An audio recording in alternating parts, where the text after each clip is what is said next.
just so small.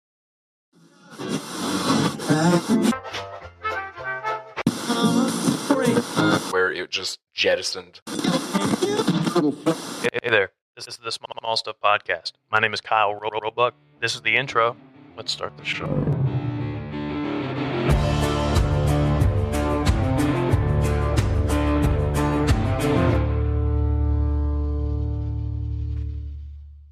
Hello, everybody. Welcome back to the Small Stuff Podcast. Real quick, before we jump in, make sure you're following Small Stuff Podcast on all social media platforms that we're on. We're on TikTok, Instagram, Facebook, and that's it. Technically, we're on Twitter, but it's just my old Twitter that I recycled. You can go follow it. I'm not going to have anything, but you can follow it.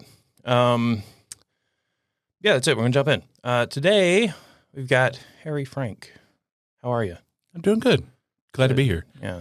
I appreciate you coming and stopping in. I want to get to know you a little bit better. We met a few months ago, right? Yeah, at the photo I don't remember shoot. how long ago it was. I think we may have seen each other around town, but I think we officially met with the I think that was the shoot. first time I met you. Yeah, definitely. I knew of you. Oh no, that's terrible. Yeah. I knew you from Facebook. You know. Oh yeah. You know, just friends seeing on, on Facebook friends' for a while. feeds and Yeah.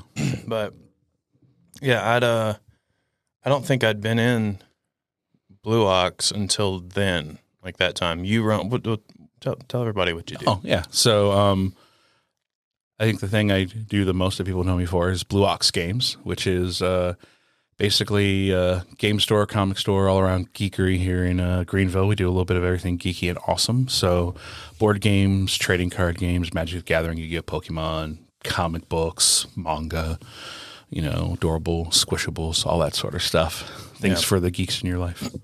Yeah, walking in there, I feel like I've never been into like board games and stuff like that, but comic books, I've never been like super. I mean, I guess as a kid I was heavy into comic books, but not like we were talking before, not like Josh and Brighton. What I was going to get at earlier when we were chatting was Josh and Brighton will come on, and I love it when they come on because, well, one, I like hanging out with them, and two, they tend to make my job really easy because they just come on and talk. Like, I'll bring something up, and they're like, oh, fuck, and they just start talking, and I'm like, all right, cool. And I just sit back and watch them talk. And enjoy, right? Yeah.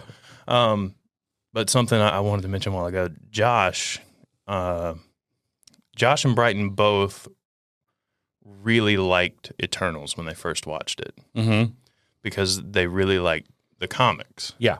That movie is trash. Ooh, the movie throwing it out there, as a movie, not as an Eternals movie, not as an MCU movie. Well, I mean, as an MCU movie. As a movie, it's not good.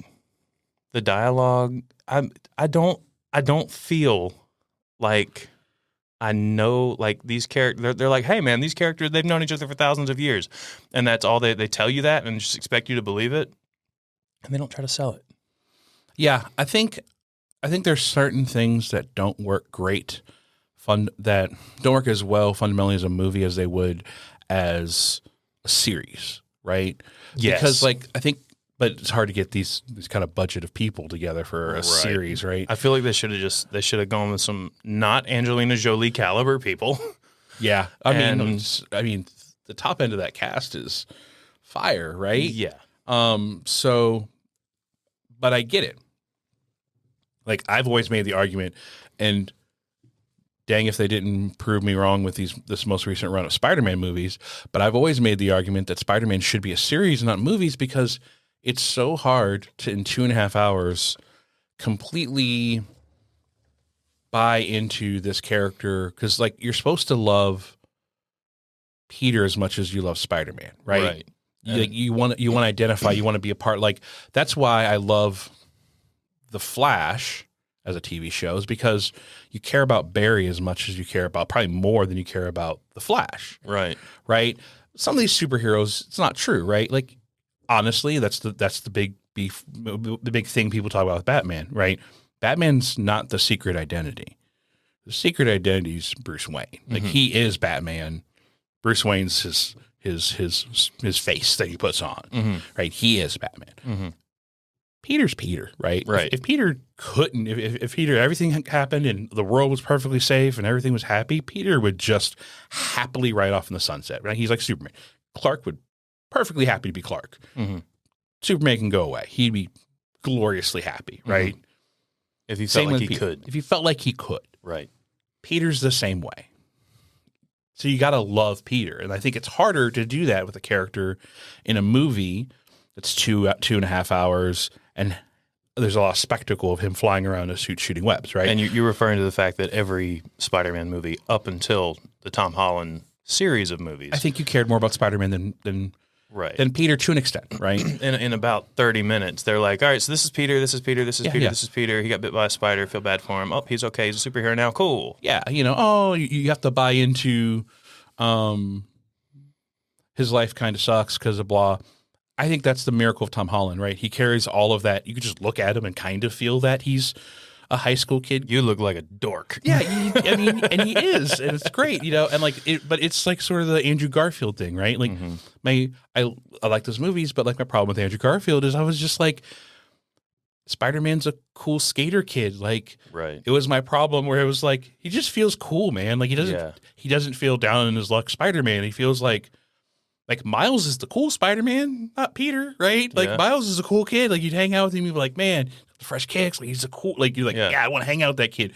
Peter's supposed to be kind of like you want to hang out with that kid if you're in his close little nerd clique, which is what they did really well. I think the supporting cast in the recent Spider-Man movies is what sells it, right? Mm-hmm. I think that him having those friends and how they are kind of geeky with him and the little bits they did, I think really kind of sell that. Why you care about Peter as much as you care about Spider-Man in those movies, right? But I think having a series makes you do that more, and I think that speaks to what you're saying with Eternals, is like it's harder to get these interrelationships when you have basically a minute and a half of dialogue to set up. I've known you for 1,000 years, but then again, if they're family, they know each other for 1,000 years. I think a lot of families would identify with, man, I need to move halfway across the world, get away from you for a little bit. Mm-hmm. I'll see you at the barbecue. Yeah. That's my thoughts on it too. Josh actually brought up. Me and Josh have got into it a couple times talking about it because every time I'm like, look, man, that movie is trash. It's just not a good movie. It's not a good movie. They might have represented the characters pretty well, but I don't know those characters. And as a person who doesn't know the characters, I wasn't drawn in.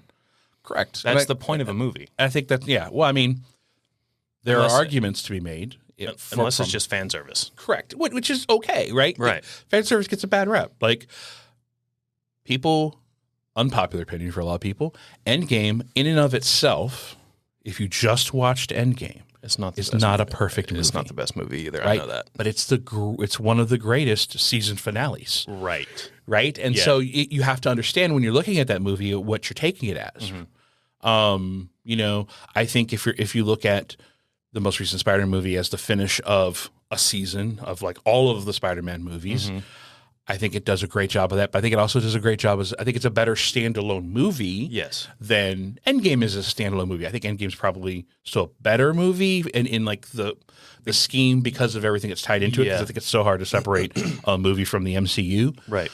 I mean, you can, but I think some movies are more dependent on that tie than others.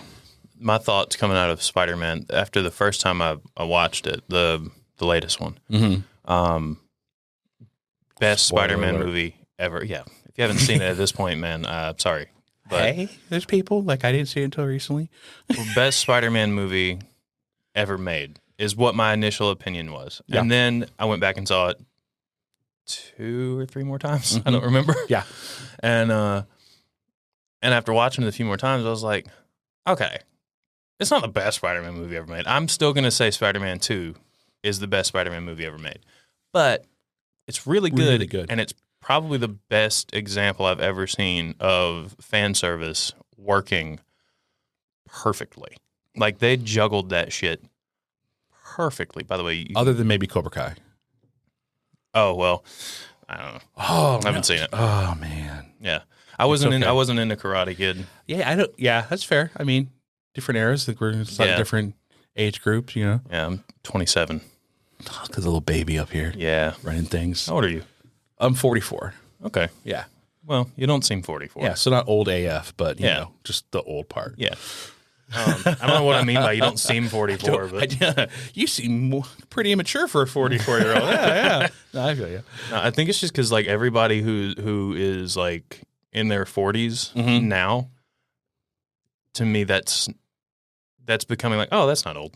No, Because I'm nearing 30. Yeah, you're like, know? I got to change this paradigm because I don't want to be old when I'm 40. Yeah. Nah, I mean, age is a mindset, and I don't ever want to be out of touch with any age group. Right. So I want to be able to hold a conversation with everyone because, so like growing up in my family, I'm the youngest of 5 kids, right? But there's big age groups.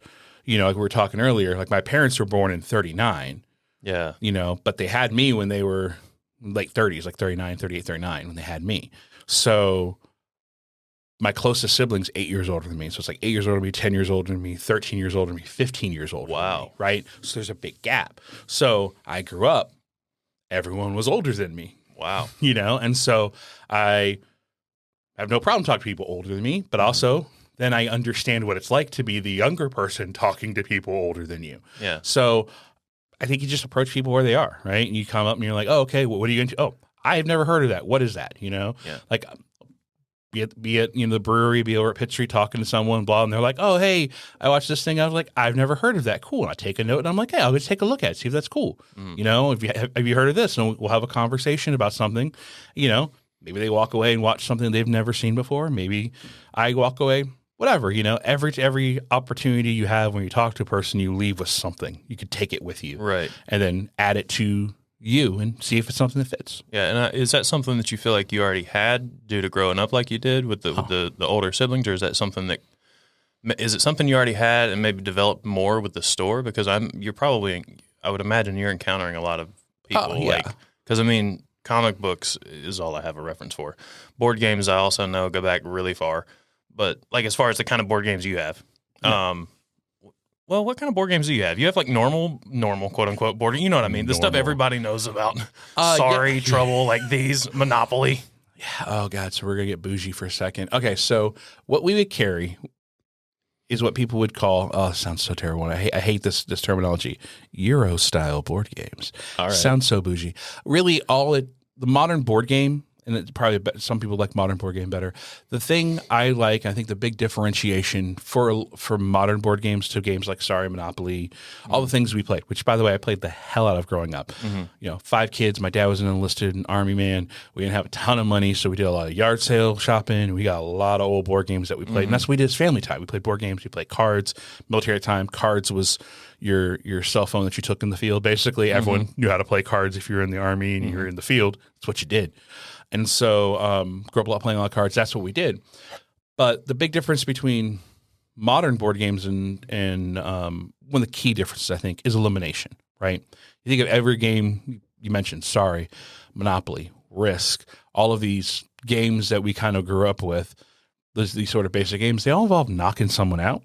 And it sucks when you're hanging out with 4 people, right? There's 4 of you. You're sitting here playing a game, playing Monopoly, 15 minutes in, and some sad sack is broken out, and 3 of you are playing, and the other dude's just hanging out, you know, and then someone else gets knocked out, and now she's sitting there, and they're just hanging out, and the other 2, one of you wants to win, so you keep playing. Now you're not playing together, right? So most modern games have a scoring method, a way for the game to end, a more definitive timeline, you know, like the game's 30 to 45 minutes or an hour to 3 hours, you know, like they give you more of a thing, but there's usually a way for the game to end, and they often, not always, but they often take player elimination out of the game so that you're all playing together, which is kind of the point, right? Like that's why we sit down and play games, right? It's social, it's interactive, it's breaking bread across a table, except we're doing it with dice and little minis. So if you're playing something like the only reference I have is Dungeons and Dragons. Sure. But if you're playing something like that, does that have an elimination aspect to it? I mean, I guess your character can die. It's not really a modern game now that I'm thinking about it. I mean, it's a mix, yeah. I mean, so like it's been around for a long time, obviously. Right. Role-playing games are a little bit different than a board game. They fall under the tabletop realm because they're all playing on a tabletop. Okay. But like, you're often doing it in a group, and it's more storytelling aspect, right? Mhm. So I always when people try to have me explain D&D, like the way I like to explain D&D is just imagine your favorite, or any role-playing game, imagine like your favorite books, that you have, whether it's a fantasy book, whether it's Lord of the Rings, The Hobbit, Dragonlance, whatever fantasy books, or, it can be dystopian sci-fi, right? If you're a big Hunger Games fan, there's RPGs for that stuff too, or Walking Dead zombie stuff, right? But what it is you're a character in that novel or that book or that story, and you're making decisions. And then the person running the game is kind of like the general author. They're giving you plots and they're giving you things, but you're taking the role of one of these characters and you're making those decisions. All of the rules are there to give you parameters so everyone's on the same playing field, right? So well, do I have a superpower? Do I not have a superpower? Can I? What can I do? Can I leap from here to there? Oh, gives you the rules. How hard can I hit? How fast can I run? It's giving you the framework for your character, but you're making the decisions. You're putting yourself in those shoes. So fundamentally, it's a game of empathy. It's a game of creativity and storytelling. The dice and all of that other stuff, that's just to help you help move along the combat element, move along that sort of stuff, so you get back into the fun storytelling stuff. I wonder. I was just sitting while you were talking. You were naming all the different parameters you kind of have to go by. Yeah. And I had a thought.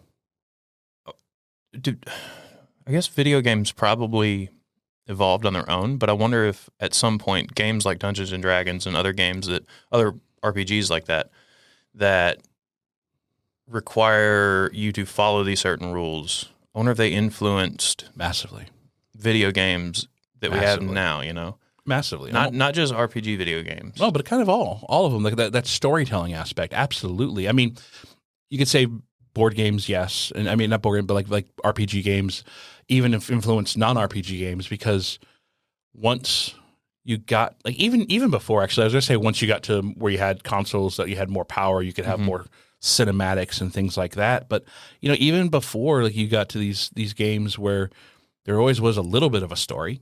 Right. You're always wondering why Pac-Man's eating all these dots. Well, they always kind of tell you a little bit. Even when they didn't have the text space, they would be like, "Hey, look, Is there a reason? Pac-Man. Oh, he meets why this person. why are they trying to eat He's the dots? hungry, man. Oh, that's it? Nah, he's trying to protect himself from ghosts. You got to eat these things, clear screens, I guess. I don't know, but they always try to have some sort of story, right? Yeah. As best as they could. Yeah. The reason I bring that up is because while you were describing it, I was like, this sounds like an analog video game. Yeah, I guess that's what all board games are, kind of. Correct, to an extent, right? Yeah. And they go both ways now. Like you take like Catan or Ticket to Ride, all these things. A lot of these now have apps that you can do. Video game, you can go on your Xbox and download it, play Pandemic, and so like it goes both ways, and they are analog, and I think there's a big desire for analog things still in the world. Yeah, I think so. And it's that experience of being at a table with people, right? Yeah, I played Ticket to Ride once. Yeah, I worked for a YouTuber who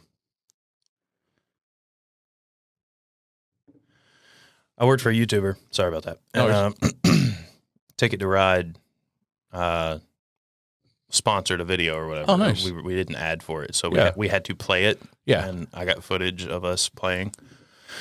That was actually a pretty fun game. Once I figured it out, I was like, shit, it's really complicated, man. It felt really complicated at first, but then once you get it and it clicks, it's like, oh, this is fun. There's that now. moment, right, where you're like, oh, okay, cool. I get it. And like that's one of the things with a lot of modern board games is like it's different than the games you played growing up for a lot of people, and so you got to get to that click point. So it's always better. It's always easier. If you play with people who've played a little bit that can explain, or, you come out to the store and we show you, or like, we do board game nights, Monday nights at the store, like Tuesday nights we're out at Pitt Street. We have someone out there just showing people how to play. And so that kind of helps out because now you have, someone sitting there going, oh no, okay, this is how this works, or to answer your questions and do those things. There's a ton of content out there of people showing you how games are played now. Obviously we're in that generation, the content generation. And so you can go and there's people who just do playthroughs on how to play a game, answer questions, stuff like that. I mean, Will Wheaton did a great show and where he just basically sat down and played games with people and like talked about games. Did that for a couple seasons. It was honestly one of the huge boons in the gaming industry for a little while. Was that like if there was a game on tabletop, it would just then sell out. Wow. Because he would talk about this game, and it was great because he notoriously only did games he liked. Like he would be like, "Hey, will you do this game?" And he was like, "No, I don't like this game. I don't want to play this game. Like I'm only going to do games I feel passionate about for the show." And then he would get famous, semi-famous people to come on and play games with him and do stuff. Cool. It was a great show, man. Yeah. The episodes still hold up. I mean, the game is still the game. A lot of those games still exist and are available. Right. We still carry a lot of those games because they're kind of evergreen, popular games. Were you into like growing up, were you into the games more like tabletop board game type situations, or were you more into comics, or was it kind of like both? So I am a geeky omnivore. I kind of do a little bit of everything. So growing up, I read a whole bunch. So big into fantasy books growing up. And my first DM was my brother. And so we literally... Your first DM? My first dungeon master. First person running me through the D&D adventure. Okay. And it was literally me and him. And honestly, it was us sitting on the front porch of the house because he'd played D&D a bunch when he was in the military. And we're sitting on the front porch and he's smoking a cigarette and talking and I'm doing stuff and he'd roll a few dice and, okay, this is what happened and blah. But that was literally my first experience. And I had a group of friends that I played a whole bunch of D&D with in high school. Like I said, my family, we did board games all the time, play a lot of spades, hearts growing up, dominoes. Puerto Rican family on mom's side. Okay. A lot of dominoes growing up. Board games. We did trivia every Saturday morning newspaper in Fayetteville, I think, Saturday or Sunday. There was always 20 questions, and we'd sit down and do it as a family. We'd play Jeopardy as a family. Wow. And so that was just, we gamed and did all that. So I did all that. Got into comics books around middle school, about 8th, 9th grade. Started getting into comics. And that was what I spent all of my lunch money on. Literally, my dad was like, "Oh, here's your money for lunch. Do whatever you want with it. It's your money. It's your budget." And so I had a buddy who didn't like eating his lunch, so I'd eat half of his lunch, and then I'd buy comic books. And so shout out to the Dragon's Lair in Fayetteville. That was my comic book shop growing up. What was your go-to comic book? Thor's always been my favorite. Really? Yeah, Thor's always been my favorite comic.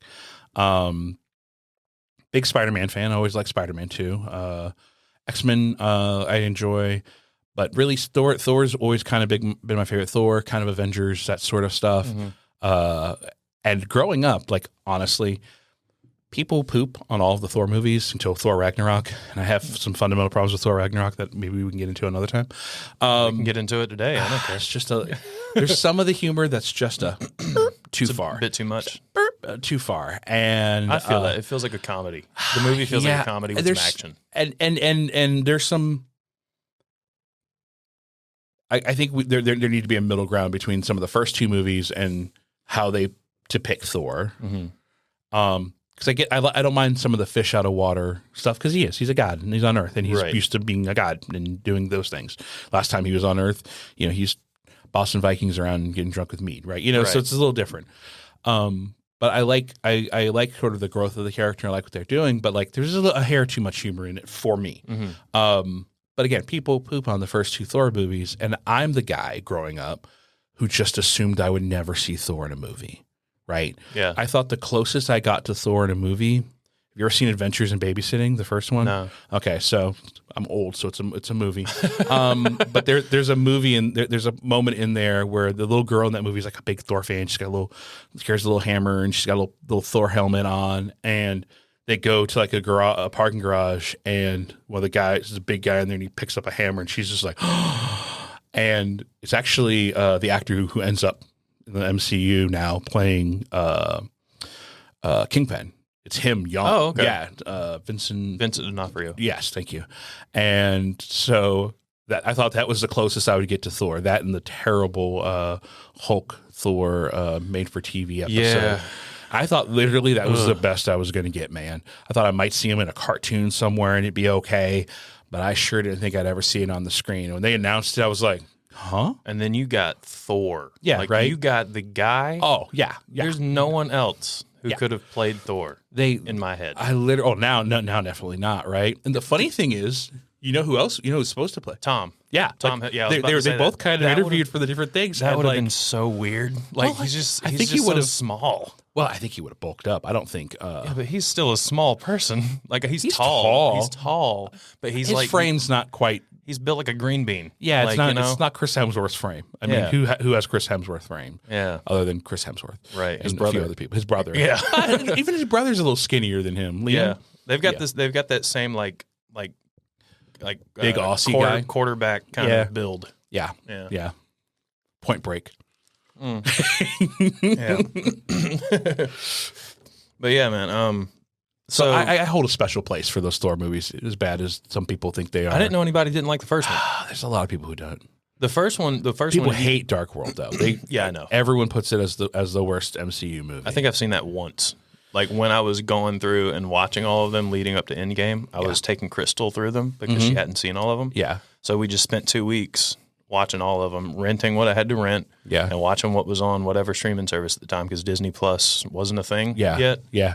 And yeah, I think that's when I watched The Dark World, and I was like, I mean, okay, I see. I remember thinking, like, I see why people didn't like it, but I mean, you know, it's part of the story, and I'm seeing things that clearly I missed. Yeah.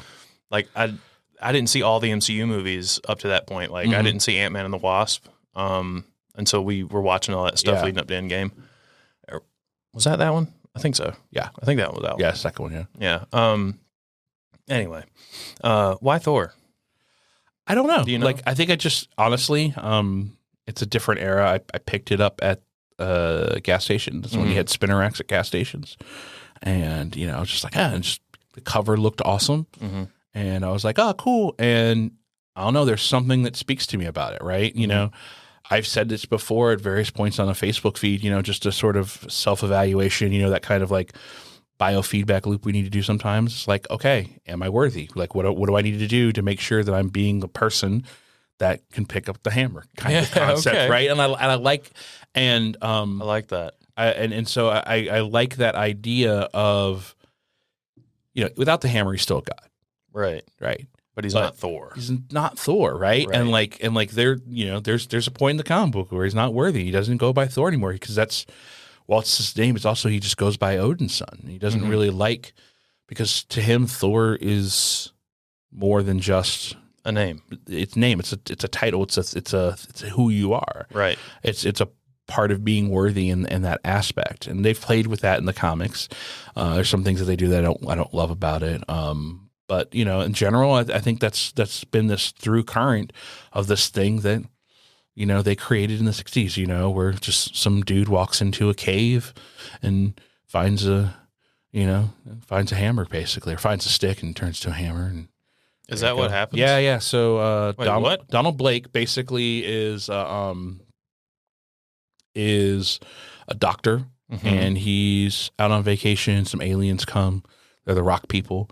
And they come down, and like Corrigan, they come down, and there's stuff going on, and he escapes and he gets into a cave, and he's lame. He has like a limp, you know, because that was a big thing. Like then you got to have some sort of weakness, and frustration gets kind of a walking stick thing, and he hits it against something, and then he turns into Thor, and the hammer has that inscription on there. Is that Thor's origin?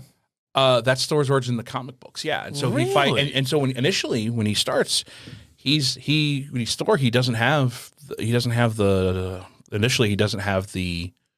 Thor memories. He's not, and so he eventually gets brought back to Asgard and finds out he was on a punishment and that sort of stuff. So this guy Donald Blake is the alternate. He is Thor, but he just doesn't remember that he's Correct, kind of. Yeah. Okay. Well, it goes really complicated. Yeah, we don't have to get that deep. But there's a lot to the Donald Blake personality. But again, there's one of the things I love about all the MCU movies, the little homages, right? Like in the comic books, Jane Foster's a nurse. She's the nurse for Dr. Donald Blake, right? She's the nurse that works with him a whole bunch, right? And so that's why Jane has this kind of thing with Thor. But it's really funny because in the first movie, there's a part where it gets like a thing and it has a name tag says Donald Blake. That's awesome. And she's like, oh, his ex-boyfriend. Right? Like an old boyfriend. And so That's it's kind awesome. of like this like little, if you know, you know. That's a really cool little Easter egg. Oh, yeah. They have so many of them. Like they let Walt Simonson, who's my favorite comic book writer, artist, he's honestly a lot of what they used in Dark World and all of the Ragnarok stuff for those movies are all based off of his comic book runs. Okay. And it looks like Beta Ray Bill may be making an appearance in the next Thor movie. Some rumors for that. And he was, again, a character created by Walt Simonson. They had him in one of the movies. They had Jim Michael Straczynski, who the look for Thor with that armor and stuff. He was the writer who wrote and that things. Like a lot of these writers and artists and stuff have gotten appearances in these MCU movies. You know, as kind of like a thank you for what they did to create. And not just Stan Lee. yeah, not just Stan Lee. There's a whole honestly, there's a whole host of creators that have been, you know, Paid Guy homage. 7, you know, Guy 7 on the thing. Yeah. My thing as a kid, and I was just realizing it while you were talking, I was really into Shazam. Like as a kid, I didn't read a lot of the comics, but like I really loved that character. The concept for a kid's fantastic, right? Based on the origin, you know. Like I had this book, this DC book Strength that of went Solomon. through. It was the origin stories of all the Justice League characters, like the main ones. And Wisdom of Solomon, sorry. Shazam and Spider-Man. I know Spider-Man's not in it, but like those two characters, I guess, like looking at it as an adult, I identified with because I had insecurities of my own, and I was like, yo, if they can do this shit, that would be super cool. If I could find a rock somewhere that was mystical, and I became a superhero. Shazam's such a great character, right? Because like you think of like a lot of these characters that come from a degree of privilege, right? And like Billy Batson's like not that kid, right? Like he's kind of living in a rundown apartment, you know, and his family life isn't the best. And he cobbles together his family from where, and like Billy Batson's kind of like a really cool kid to see that kind of like, but still gets the good, right? And you know, and I love the aspect of, you know, he turns into this big, and of course he's gigantic and big and buff because like if you're a kid, like that's what you think, right? Right. And I think that's one of the things for Spider-Man I've always liked. Like that's why Spider-Man's also kind of been always one of my favorites. One of the things I love about Spider-Man, and I think, and there's been lots of stuff that's been written and talk about it, but like the fact that he wears a mask, a full mask, is massively game-changing in comic books. It was back then when he was created. Because if you think of everyone in that era in the 60s, whatever, like look at all the X-Men. All of them don't. A lot of them have like they have the little eye things, right? Batman, you can see their face. Superman just doesn't wear glasses. Still looks right? like a person. Yeah, everyone you can see their face fully, or they just have like a half mask or whatever. But you can sure as heck see the color of their skin.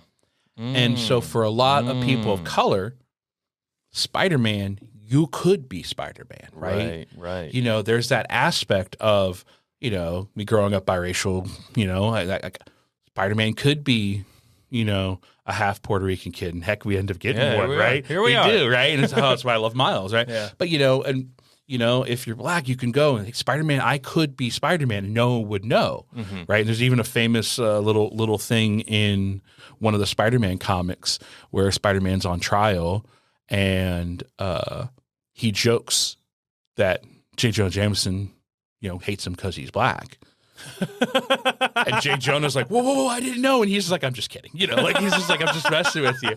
And, you know, When did that happen in the comics? It's in I don't know what thing. It's like a little panel. But again, like if you've seen the most recent Spider-Man movie, you know, that Jamie Foxx is like, hey, man, you know, you're from Queens and you care about the little guy. I just assumed you were black. I just thought you were going to be black. Yeah. You know? And I loved that little like wink. They were like, there's got to be a black Spider-Man. I mean, somewhere. If there's all you guys, there gotta be And a black everybody in the Spider-Man. theater's like, You're just waiting for him to show up. oh, stop teasing us. Yeah. And so Donald Glover's too old now. Well, I mean, honestly, right? If you think about it, I might make the argument that whether Spider-Man 2, I've made this argument. Spider-Man 2 is probably still the best live action Spider-Man movie, but Into the Spider-Verse is probably the best Spider-Man movie. Oh, Right. Yeah. If we're going to put that out there, it's probably the best Spider-Man movie. Yeah. I mean, because I walked out of Into the Spider-Verse like, damn. Yeah. Like, did this what? And just like that kind of, some movies when they hit and you're just like at the end, you're like, I don't want this lights to come on, and I don't want, cause, oh my God, this movie's great. And like, you could sit here. You could just like, you sit there and you sit there for a moment afterward and you're like, yeah, wow. And then you're like, I want to see this again. Yeah. Like if I could have, I would have walked right back out, got a ticket and gone right back in and watched it again. It was great. And there's some movies that hit like that. How to Train Your Dragon like that was for me. Like I love that movie. That was a good movie. It is a good movie. And it's better in 3D. It was actually better in 3D. Oh, really? It actually felt the 3D didn't feel like an additional gimmick to take more of my money. Yeah. It felt good in it. Yeah.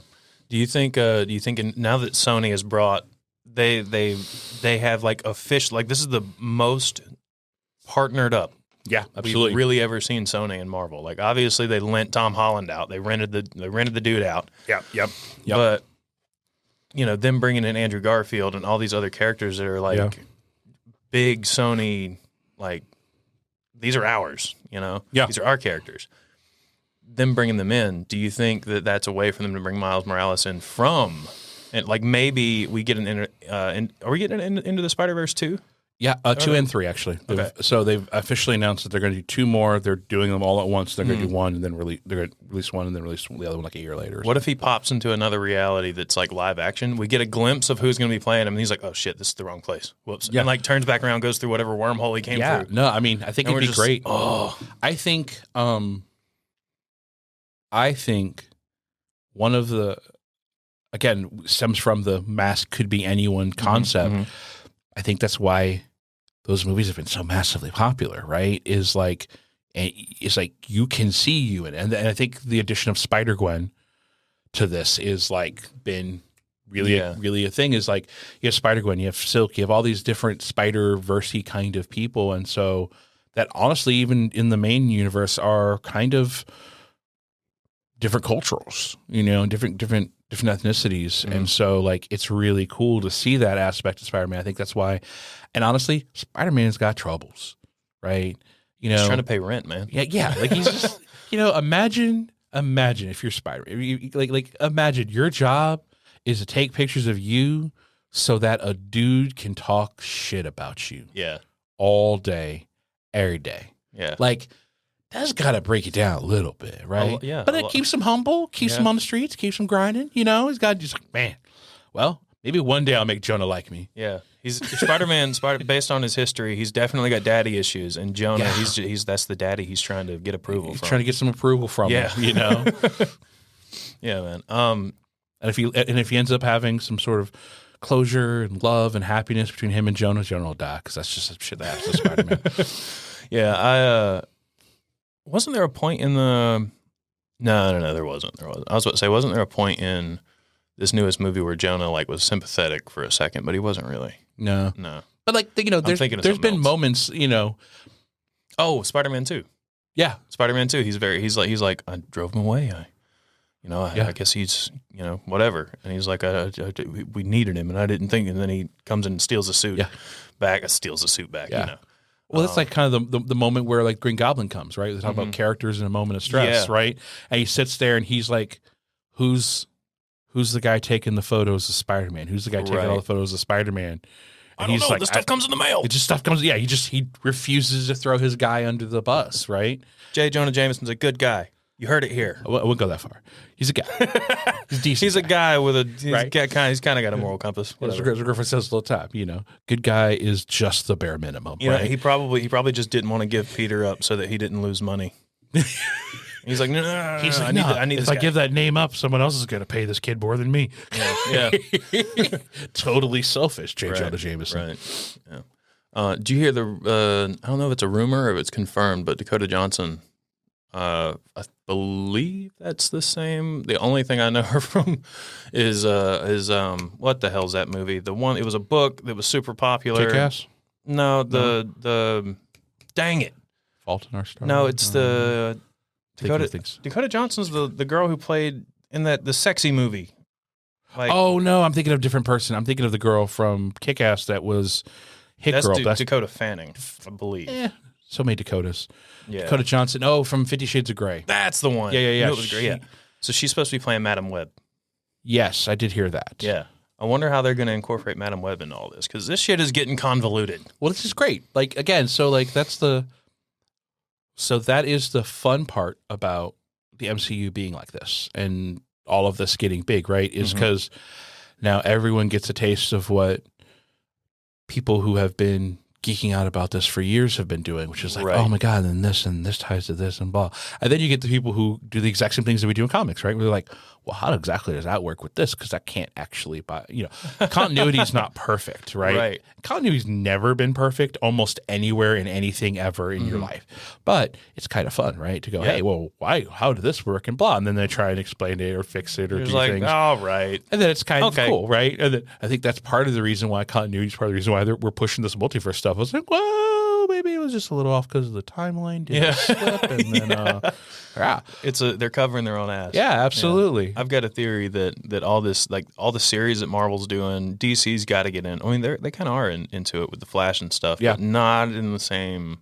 I don't think they're in the same wheelhouse as, because this stuff that like Hawkeye, Loki, all these shows that they've produced on Disney Plus. I mean, they could all be like they're all like movie quality things. Like they're not like no, they're definitely they are big budget TV shows. You know, they are on that Game of Thrones level of budgeting for a show, which is great. I mean, what we've proven now, proof of concept, is if you give people something to love, they'll love it and they'll pay for it. Right? That's the thing is, like, for years, I mean, growing up, I remember all it was like, well, hey, you can't make comic book movies do well because there's just not enough comic book people to go out there and buy tickets. So just make a good movie then. Correct. That was the thing. These are properties. Yeah. These are properties, right? People don't get that most movies are based off of something. And they're based off of a book that a lot of times probably doesn't have as many readers as a Batman comic. Right. You know, how many copies has Batman sold of comic books over the years? More than most bestsellers. Yeah. Probably all bestsellers, but definitely more. And again, none of these touch manga numbers. Yeah. Some of the numbers of manga sold are, some of these issues dwarf American comic books. So, like, there's tons of content out there. And what a lot of people don't realize is that you can make almost anything. And that's why it's sometimes disheartening to see so many remakes. It's like, there's good content out there, guys. Just make something new. Yeah. What I was going to say is, I think the way that they're doing things now, they being Marvel, because it's the only reference point I have. Sure.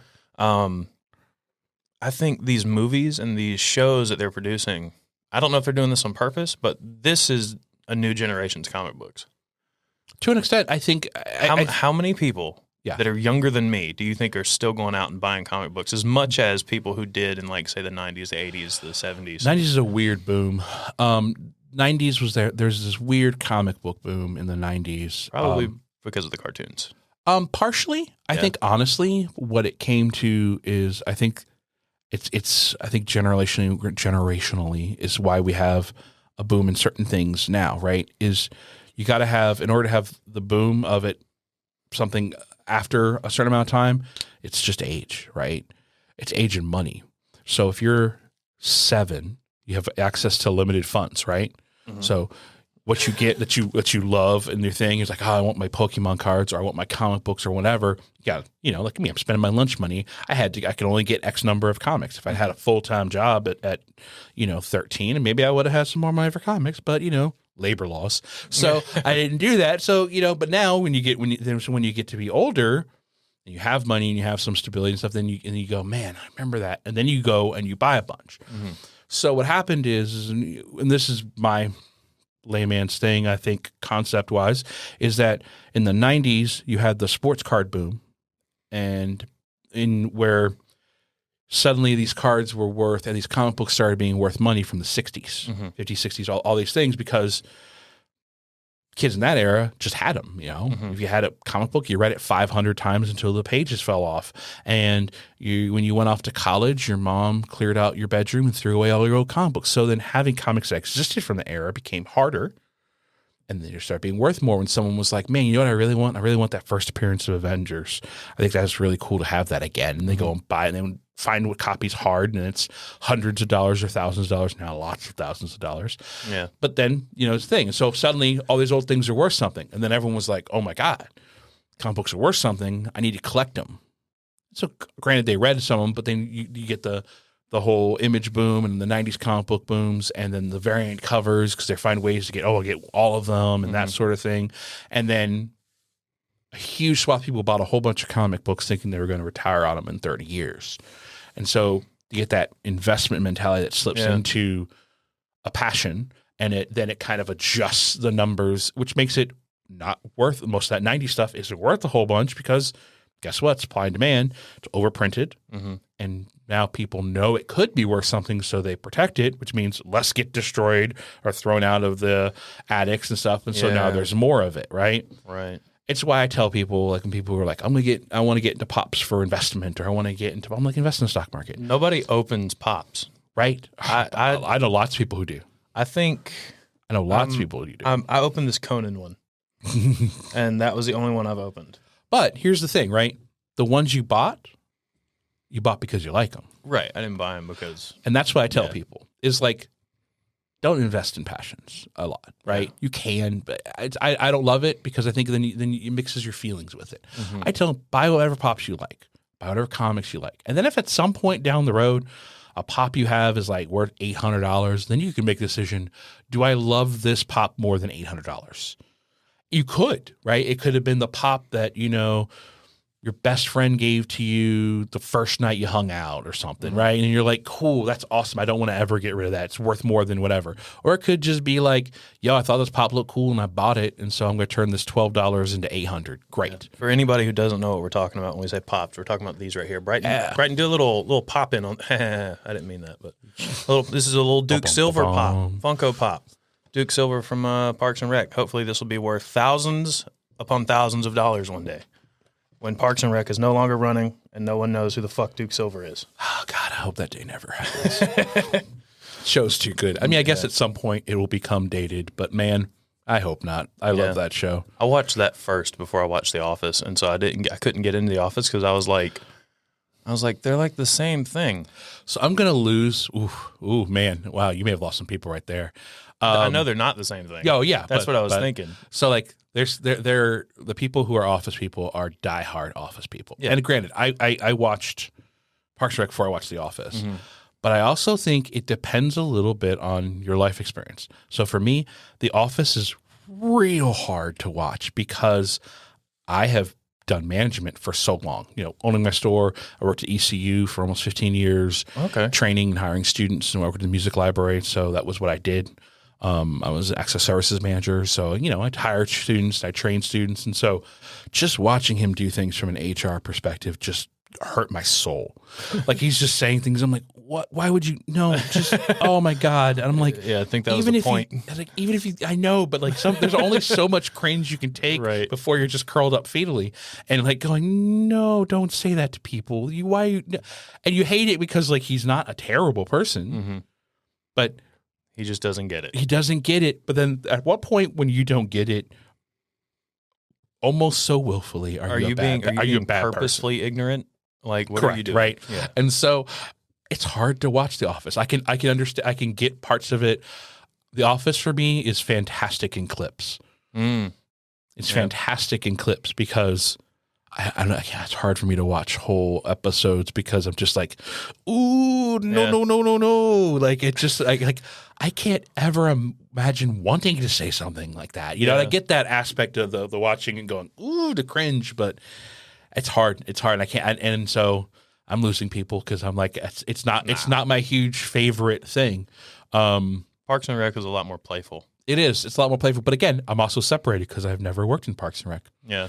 Right? I've worked in government, but like a little bit, working for the state, but it's different. I wasn't working like a governmental office like that and doing things. But like, so I'm a little removed from it. So I think that adds an element of sort of distance that helps me enjoy that more than, let's say, Office. you know. So how did you mentioned that you worked for ECU. Yeah. You've worked in a bunch of different managerial positions. How did you go did you work at ECU before the store? Like, Yeah. obviously before the store, but I'm saying, did you work at ECU Simultaneously for a little while. Okay. So that was my question. Did you work at ECU and then you're like, okay, now I'm doing this, like right after ECU? And during, I've always, you know, I don't know, like I said, being the child of Depression era parents, I guess, they instilled the, you know, you work your butt off kind of mentality, you know, listed man, you know, my mom, you know, worked as soon as she could, started working at Timex factory in Puerto Rico, and she was like 14, 15, you know, and then once all the kids were in school, and then she went back to work and started working, you know, she'd always worked her whole life. And so like, that's my constant. I've always had at least one job, if not 2 or 3 or 500, you know, just grinding. And while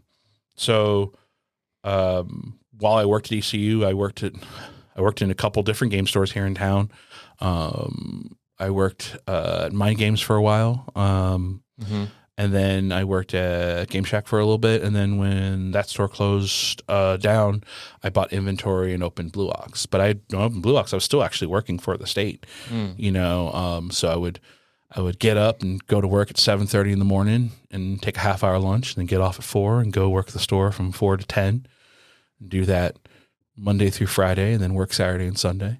Did you have someone running the store like on your behalf while you were but my brother-in-law worked it during the day, and then we had some overlap and stuff, but like and then I worked at night, and then he had people volunteer help me out and stuff, come in, cover, you know, friends hang out, you know, just get friends support. And then we just sort of grew from there. And then we were originally in Uptown, up in the old Kent's Furniture building on 9th Street, 9th and Dickinson. Okay. We were in that building for about 3 years. And then when they were starting to build the overpass and stuff like that, I was worried about access. Wow. So you guys were around. This is our 11th year.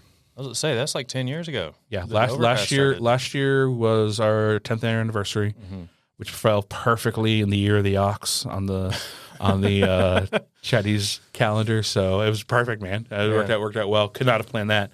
And so this is our 11th year. So we were there, and then when, you know, the overpass was coming and stuff, and they were knocking things down, we were pretty sure our building wouldn't be, but then God knows what it was going to be to access us. Right. And so that was when we moved to our current location. And with that move, bigger location, better setup and stuff, I kind of reevaluated where I was, took a risk, cashed out my retirement, and, you know, to be able to pay some bills off and kind of put myself in a better position to be able to do that full time. Right. And I went for it, man. Yeah. It's doing well, I would assume. We're still here, yeah. You know, I mean, I always tell everyone, you know, getting through these 2 years in the pandemic, we didn't cut any staffing. Everyone worked the whole time. Wow. And that is one of my proudest accomplishments, is that, like, I know other places couldn't do that, and I hate that for them. But I was so happy, and it's a tribute to my community here, our gaming community here, we had some people be supportive, you know, and it's a tribute to my staff, honestly, because, like, I'm sure they were tired of me doing this, but, like, literally when things started happening, like, every day we'd spend time like, okay, if this happens, what do you think we should do? What we would talk as a group. Everything we do, we try and do as collaboratively as possible. And we're like, hey, what do you think we should do? Should we close this? Okay, how this? Can we do this? We look at when mandates came down, what we could and couldn't do, and we would follow them to the T, because, you know, that's how we kept people safe. You know, and so, like, as soon as everything came down, it was like, you're closed for X weeks. It was like, okay, well, can we have staff here or what? Okay, cool. We do mailing. We we have in-store pickup, but we adjusted to be curbside, so people could just call up and we could take it out. And we added delivery. I think I remember that. Yeah, you know, and just, you know, and delivery was me hopping in a car or Ryan hopping in a car and just driving to someone's house and putting it on their front porch. Right. But that was important. And, you know, and then we were able to, because we're doing that, staff were able to be able to come to work. And then we just literally had tables in the front retail area. We had tables spread out. We were like 8-10 feet away from each other, and, you know, and we just, you know, buckled down and did some work. You know, put things on eBay. We'd already had, we've always had a website because when I first opened the store, I felt it was important for us to have that web presence. I didn't want to be the game store my hours of operation. I wanted to be your game store 24/7. So you just go look at my website. Do you have this card? Do you have this game? And see it. So we always had that. That wasn't anything new. But then we took some stuff and said, okay, well, this is moving. We'll put this on eBay. We did stuff. Did the work. Inventoried a bunch of backstock of cards and things. And we just sat around and worked, made sure they had money coming in, made sure, we had inventory getting added so we could sell things online and just grinded, man. And, and our play space was closed for over a year, and it was rough, man. And it wasn't rough from, it wasn't great from a financial standpoint, obviously, but it was rough from a social standpoint. Everyone, it was isolation. It sucked, right? And at least for us, we had, all these other staff members that we would see. But there were people that I had seen every week, at least once a week for 15 years across my game stores I'd worked in town, right? I'd see them every Friday for Friday Magic. And then I didn't see them for a year. Yeah. Right. Because they're isolating and they might come out, I might drop something off at their door maybe, or I might, they might come at the store on a day when I wasn't there, but otherwise I may not see them at all. And normally I'd see them every Friday or I'd see them every Wednesday for new comics, or I'd see them, it's just and they're those relationships where maybe you don't go hang out at their house all the time, or they don't come to your house, but they're a steady relationship. I've known some of these people for 20 years, and they are a part of my life, an important part of my life. And it was just suddenly you see this gone. And we lost people too, we had a couple suicides in our community that time because it's hard. Yeah. And man, and then we had some, I went to too many funerals for that. And I went, and there were a couple we couldn't go to that because they happened at the beginning, and they weren't doing funerals. And so, downer part of the podcast, but but it's part of the community, right? And so for me, I feel like that's, if I'm going to be a part of the community, I got to be part of all of it, right? I can't just take on the good parts and be like, yay, that's fun. The game stuff. I also got to, these are people I care about, and so I want to be there for the good times. Yeah, it's cool when I get invited to a wedding for one of my customers. It makes me feel good, That's awesome. I got one of my customers getting married next year, and I saw them on the invite list. I'm like, sweet. You're doing something right. When that, I've never been, other than weddings I was shooting, I've never been invited to a wedding, because my clients were like, hey man, we really liked you. This makes me sound bad, but it's a different relationship. It is. No, it is. You're seeing your people every week. Yeah. Your friends. Yeah, they are. And that's one of the things I think it's when people talk about what I do, and I think it's hard to tidy up and wrap up in an easy thing, because I always say part of what I do is traditional retail. It's I get things in, I sell them, I have a margin, I have all that stuff. But part of what I do is also event coordination, having events and board game nights and managing tournaments and things like that. And we look to do more unique events and more fun events, social events and things like that in the future. But the other part of it's community management, for lack of a better thing, or community outreach, having a place where people can go and feel safe and feel seen and, hopefully see themselves in us, in our staff, and what we like, and have a conversation like we're having a conversation. If someone wants to come in and we're talking and the conversation we're having about a Marvel movie, I've had those conversations a bunch of times and I love it. It's great, it's funny, like you said, the big argument with you guys about the Eternals movie. Yeah. One of my former employees, Paul, him and I do not see eye to eye on the Superman movies, Man of Steel. This is where people and me get in arguments. He loves Man of Steel. He thinks that movie's great. I hate that movie. Why? It's in my head, man. Oh no. Watching that movie, I was like, that is Superman. No, that's evil Superman.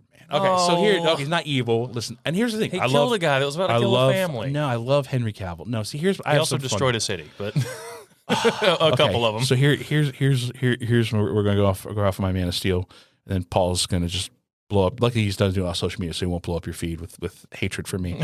So here's my problem with Man of Steel. He lets Paul Kent die. I hate that. Right? And I get his dad's like, no, don't do this thing. Right. But like, yo, you're Superman. Right? Well, he wasn't at the time. He's Superman. He was still Clark. He's still Superman. Okay, he's Super Clark. He can do it, right? And he's done something before. At that point, he's already done something. Right. Right? So it's not like he doesn't think he can. Yeah. He knows he can. So he lets Paul die. And then he like goes all Superman and kills a dude over this woman he hasn't known that long, fundamentally in this movie, right? And if he's letting his dad die and then go be hobo Superman for a while, wander around the world on oil rigs and stuff. That was super cool, in my personal opinion. I don't mind that aspect. The finding yourself thing of Superman, I don't mind that aspect. And there's been things in that comics I like. But like, I don't like he lets Paul die and then to protect his secret identity. And then he, I don't know, just like lands back in Smallville, flies down to his house. Yeah. And then she pulls up in a police car with the local sheriff of like a town of like 12 people and gets out and goes Clark right at him. Like, come on. Like, what? Like, did Lex Luthor have to do any work to figure out who this man was? I don't think so.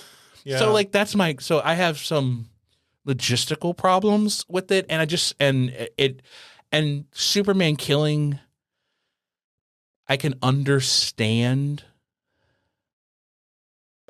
the thing, but it's dark for dark's sake and to me and not serving the character and not doing the thing. If it was an alt universe Superman, I guess all the movie universes are, but it was my problem with a lot of the DCU kind of movies is that it's just so dark. Do we need Murder Batman?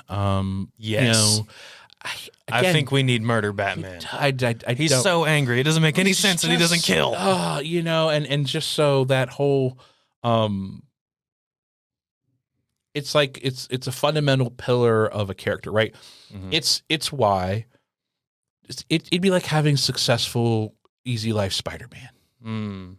I see. Right. Like to me, right? Superman just murdering someone. And yes, he's tortured about it, but you don't really feel that bad about it when you see him in the next movie. He's not like, man, I killed that guy. Yeah. He's just like, well, And then he's up on Batman for killing people. I'm like, dude, you killed someone. Yeah. You killed someone. You like killed a unicorn, right? Like how many of your people are left in the universe? Right. You just straight murked a unicorn. Right? And you're going to get on this dude? Yeah. I mean, not that he should be murdering all these people either, but like, you could say he's trimming the chaff. He's a rich dude killing a bunch of poor people, which is more problematic. Yeah. When you look at Batman, what he's doing in those movies. I saw a clip from, I can't remember the name of his character now. John Cena's character. Oh, Peacemaker. Peacemaker, that's right. I haven't seen the show, but I watched a clip from the show that was Peacemaker. Somebody was, some old man was giving him shit. Yeah. And he's like, you kill people. You're not a superhero. You're not like Batman. Or I'm paraphrasing. Yeah. Obviously. And he turns around. He's like, Batman's a pussy. Like, he's letting these people, like, he's sending them to jail, and they're getting back out, and they're killing other people. He's probably killed more people by not killing these people. Oh yeah.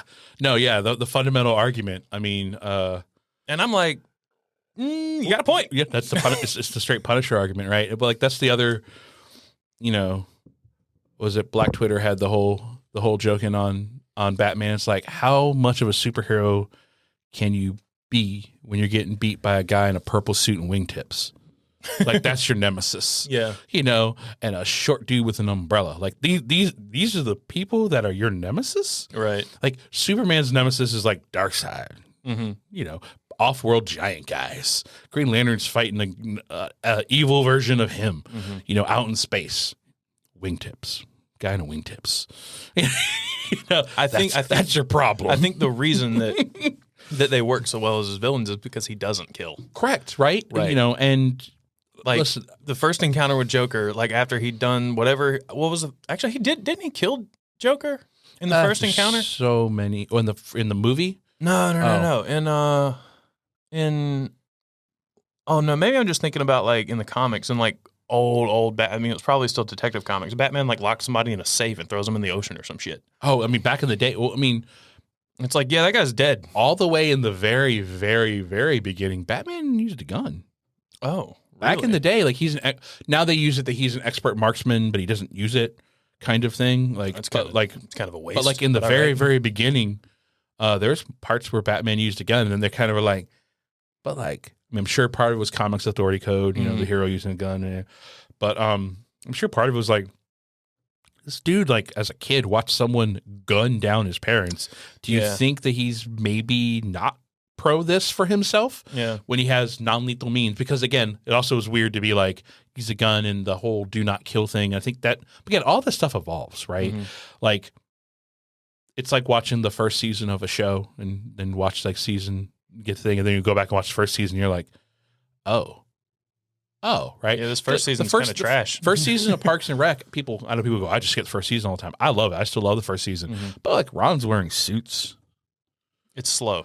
Right? It's different than the characters you get used to. Correct. They grow into the, like Amy Poehler's character is a lot more dumb and goofy, rather than quirky. Right. They had like she was Michael naive Scott. and kind of goofy, and then she becomes, you see she's unique in a way, and so like the evolution's there, and so there's the same thing with all these superhero characters, like they sort of evolved over time. Yeah, I had a thought when we were talking about the store earlier.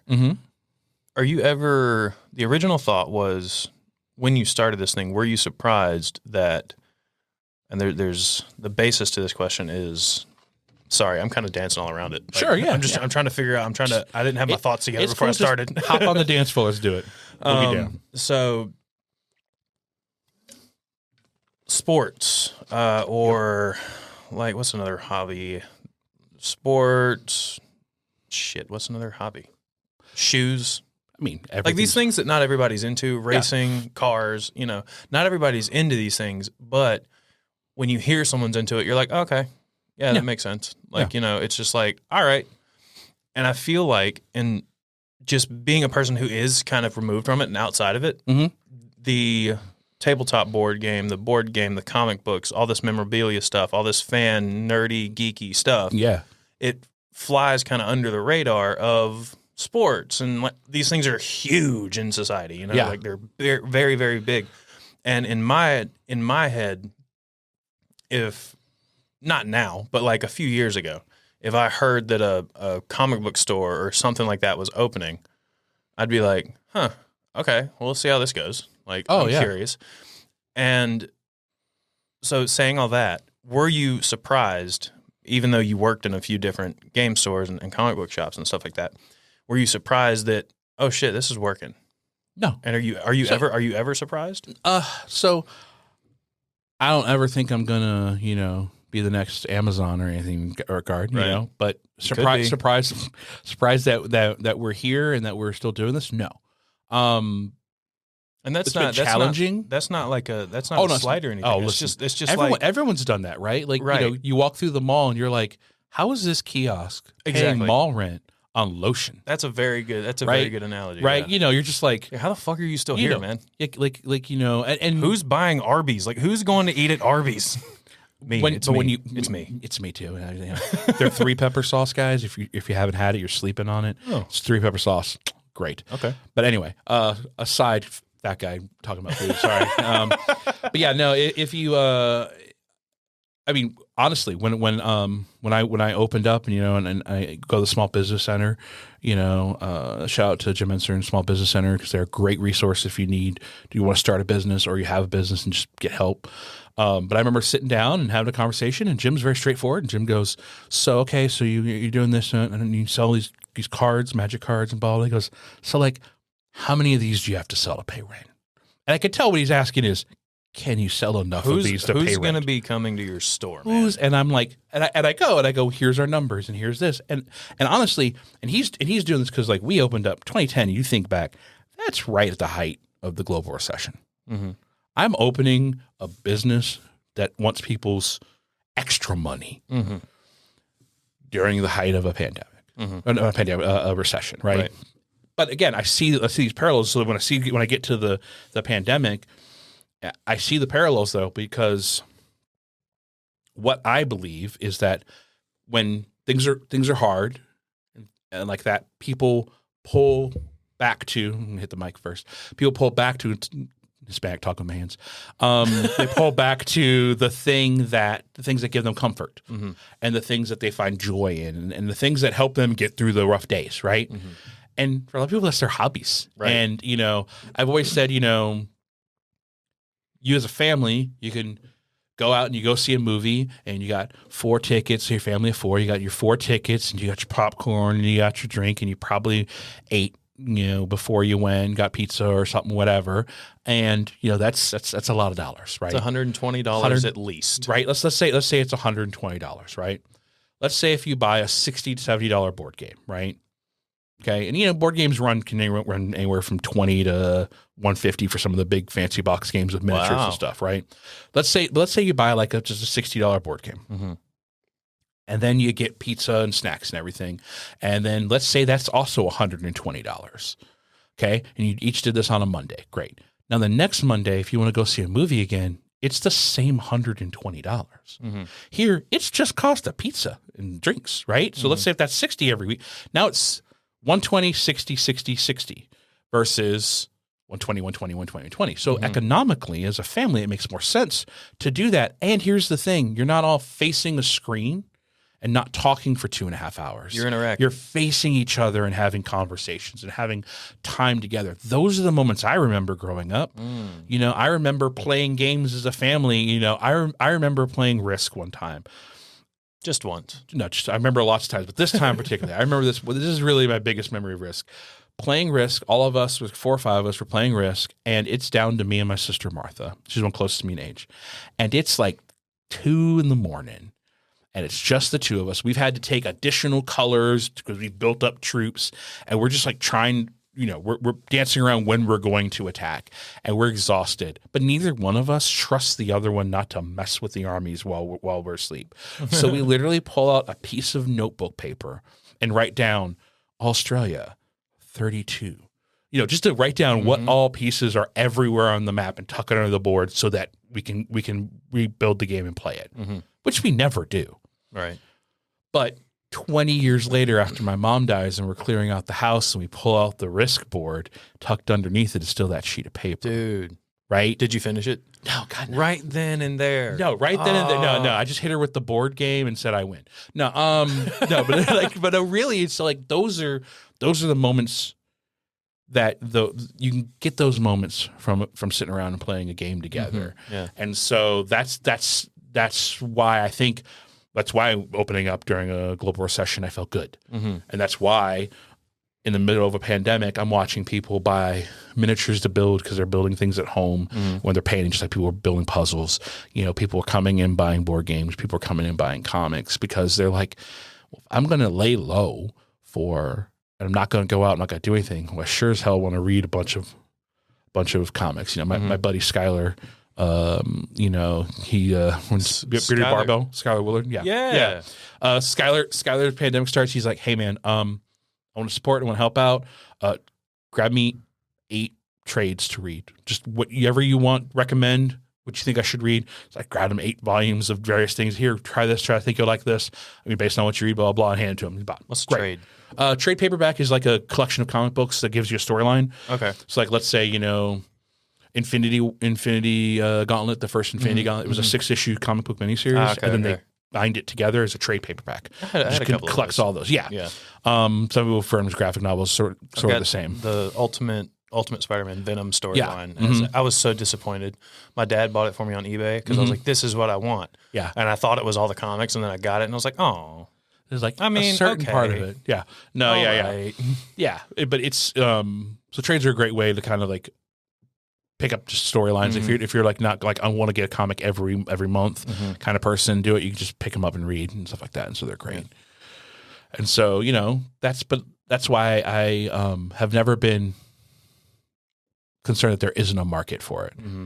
You know, Clearly, there's a market for it. oh yeah, absolutely. I mean, I think there's a market for everyone's sort of like geeky habits, things that they have. I mean, if there's used sporting goods stores, why shouldn't there be comic book and game stores, right? Because like they're all hobbies, and everyone, you know, it's no different than going into a sneakerhead store, right? Right. They like you can walk in and be like, "How's this store just sell secondhand sneakers That cost $500 because people love it, right?" And so like everyone, and that's always one of these things people get in sometimes. Like people, man, you know, I don't know, like playing Magic is expensive, or playing Warhammer is expensive, or reading comics is expensive, and I'm like, give me a hobby that ain't expensive. Yeah.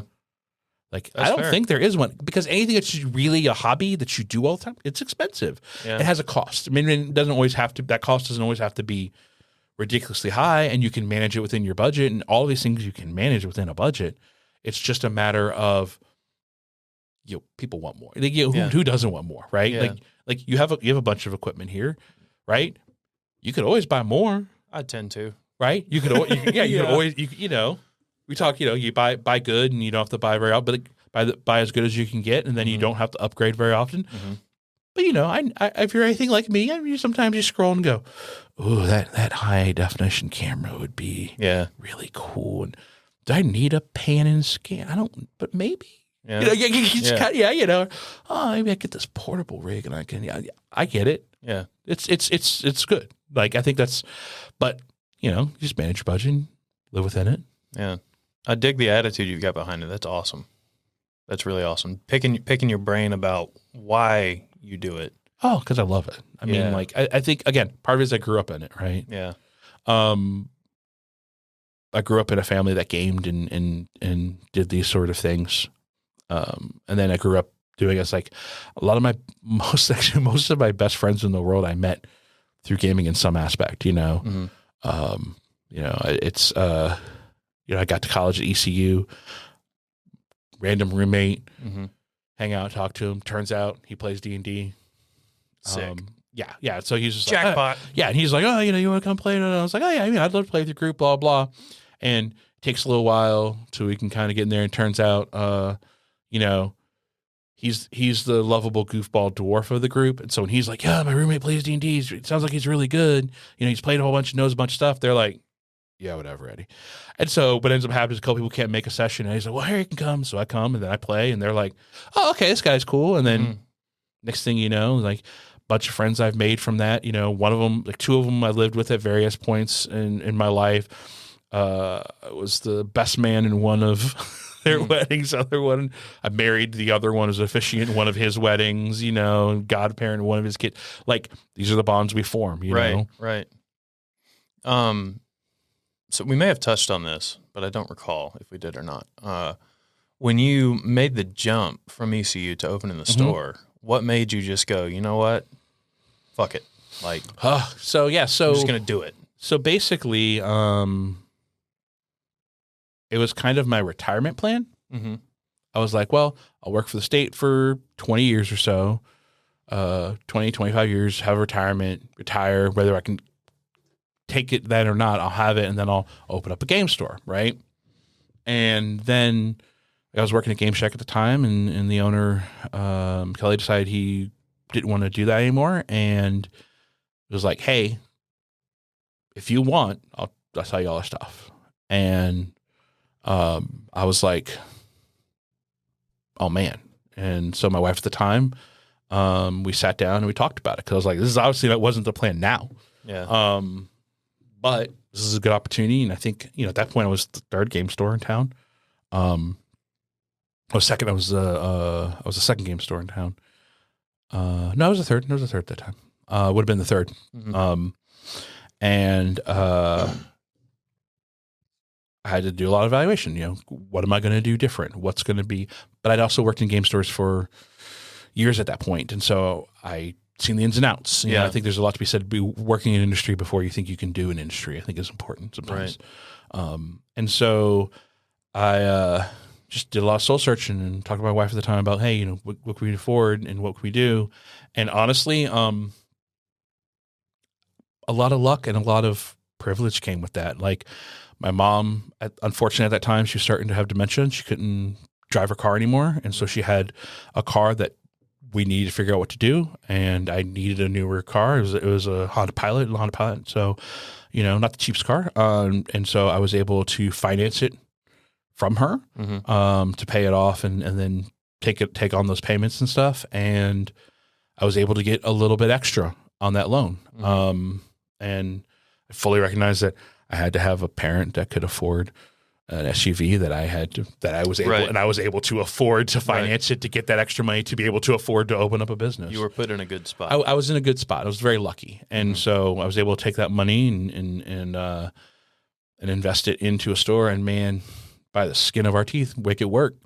And that's why for the first 3 years I worked, because I didn't get paid from the store at all. Yeah. I didn't get paid from the store at all until we moved. And even then, initially, that's like I said, I cashed out my retirement so I could live on that for the most live part. it on, because I wanted to pay staff. I wanted to pay the staff to be able to do that and have staff to work there and be open and have that support. But that also meant, some ramen nights, and my wife at the time was very supportive of that, and even though it meant we had less, Yeah.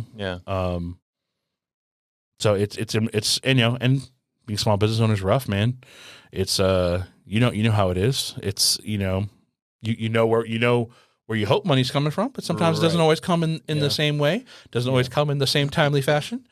And so you make ends meet, and I worked really hard, spending years just reinvesting and constantly reinvesting in the store, and I'm always trying to always move us forward, and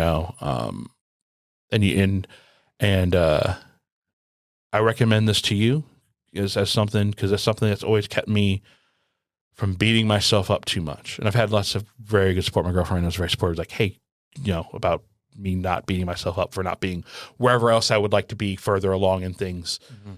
But I go back and I look at the pictures of when I first opened and what I had in that store, what I opened with. And it's just like, and then I wow. go, okay. I mean, yeah, it's been 10 years, but still, like, it takes time. It takes time. And again, I didn't, win the lottery and get $1 million and open a store. You didn't have a small loan of $1 million from your father. I didn't have a $50,000. I didn't have an inheritance of $50,000 to open a store with. I had a few grand and a lot of hard work, and a lot of help from people along the way who liked what we were doing, who believed in us and bought stuff from us and came out and played, and word of mouth told their friends, and, talking to other store owners and people, connections I'd made by playing and traveling, and always believing that there's a better way, and moving, trying to get better today than I was yesterday at my job, at my craft, at my being a person, because I think all of that ties in, and, I think if you keep evaluating and you try to be self-aware, then you're also aware of other people, and you can see other people, and then that can be that service to the community. That can be that place for people to go. Yeah. And that's real important. That's real important to me, because I always want someone to walk in and feel comfortable in my store. And if they don't, I want them to tell me, but send me a Facebook message. Yeah. Be like, hey, here's the thing I don't love. Hey, man. Great. It's a little hot in there. Yeah. Sometimes, and I may be like, the AC's broken. We got a guy. He's coming. That's a joke. It's not hot. It feels great in there. Actually, right now, I feel really good. But, it's one of those things where I look back, man, like I remember our RPG section and our board game section when I first opened the store fit in one little bookcase, both of them. Wow. And then I'm like, I have so many RPG books now, the D&D books and some other books, and I have so many board games now in the store. We didn't even do comics when I first opened. Yeah. What was that room for? Oh, and initially the room at the store. Yeah. Before that, I mean, at one point, that's where we had all the 40K stuff in there. We actually had some tables in there. Okay. When we first moved in there, we had war tables in there, and then just tables for games and stuff in the room. When we first got comics, actually, they were out in the front room because I want people to see that we had comics because we had added them. And that's something that came from listening to customers. We had a lot of customers who were like, hey, I come here for everything else. It'd be great if I could get my comics here. Yeah. And I was always like, hey, we'll see, because again, I don't want to step on anyone's toes. At that point there was just nostalgia, and they're great. They've been an institution in this town for years, and so I didn't want to step on any toes. And then I guess I sometimes feel more comfortable being the third. When World's Coolest opened, I was like, and they're on the other side of town. They started doing it, and I was like, okay. And I was like, well, there's a couple. It's like, well, I'll just get comics in for the people who are asking. So we started off with just a few people. We probably started off getting comics for 10, 15 people. And then it's just grown from there, man. And we got a couple customers who just came to us and were like, oh, hey, knew the area, went around, really like what you're doing. I do this and I had to do that. And so for a lot of people, it was the convenience of, I also play board games or I also play Magic and I can get my comics here. So I'll come here on Friday and pick up my comics for the week when I'm here for Magic, or I'll come out Wednesday, pick up my comics, and then play board games with some friends. Geekery Superstore. Yeah, it's just I mean, honestly, in this day and age, it's about convenience and it's about service, right? Yeah. Because the internet is undefeated on price. And I don't ever want to compete with the internet on price because that's not where I want to compete. I don't want to be the cheapest. I want to be the best. Yeah. I want to be where you go to and you have a conversation. If I don't know something, I hope I know enough to, and I feel like I usually do know enough to point you in the direction to say, okay, well, I haven't played that game because there's like 300 here and I haven't played them all, but let's look at, okay, it's this style game. It's a worker placement game. So worker placement games I've played are like this, this, and this. And so this is what that means. Then they go, oh, okay, I've played games like that. That's cool. I like those style games. Or, oh God, I hate worker placement games. I like more card games. Oh, cool. And then put you in this deck builder or this card-based game. So it's just, I know enough of, and my staff knows enough of the genres to kind of be able to make a comparison and then take you there. And then, because everything is going to be in the devil's in the details, right? So you may like this card game, but not like this one. And that's fine, but try it out. Yeah. Give it a whirl. When you're, this is just a personal curious question Sure. that I have a real question in a second. Yeah. Here for all the questions. When you first started bringing comic books in. Yeah. Is it like when you're a store and you want Pepsi, like you want a Pepsi soda fountain? Yeah. Are you like get in contact with a dealer, how do you go about becoming a dealer, like an official dealer for Sure. So Marvel, DC, Dark Horse? Back in the day, it was easier, a little bit easier. Some people hated it. I miss those days. Look back on them fondly. There used to be one distributor for comics in America. It was Diamond Comics. Wow. There used to be just one comic book distributor. And so you went to them and you set up an account, and it's like setting up any account from any distribution. They want your references and your information and your sales tax ID and all that stuff. And you do all that stuff and then they put you in. And then you got to do the work of figuring out what to order. And so for things like this, I want to talk to experts, right? So, I talked to Bernie, who's the owner for Dragon's Lair, and, grew up with my family. Bernie's known me since I was 5. And so, be like, hey, here's what I do, blah. And we talk, had conversations and I collect comic books for years, so I'm not alien to it, but again, it's different on the other side of the counter. And so talking to people, getting in retail groups and looking around and asking questions and talking to my rep at Diamond and then playing around, making mistakes, trying to make sure they don't break you, Yeah.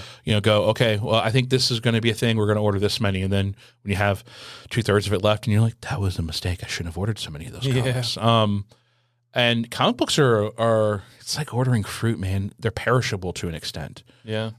Because if you don't sell a comic usually in that first week and a half, you don't sell them. They kind of sit around for a while. You may eventually sell them, but they just kind of build up. That's why you look at these old comic book stores that have been around forever, and you walk in and there's 4 million books. A lot of those are books that they've had for forever. But I remember nostalgia being like that. Yeah. I went into nostalgia as a kid. Nostalgia has a ton of comic books, Yeah. and it's great if you want to dig through and find a comic.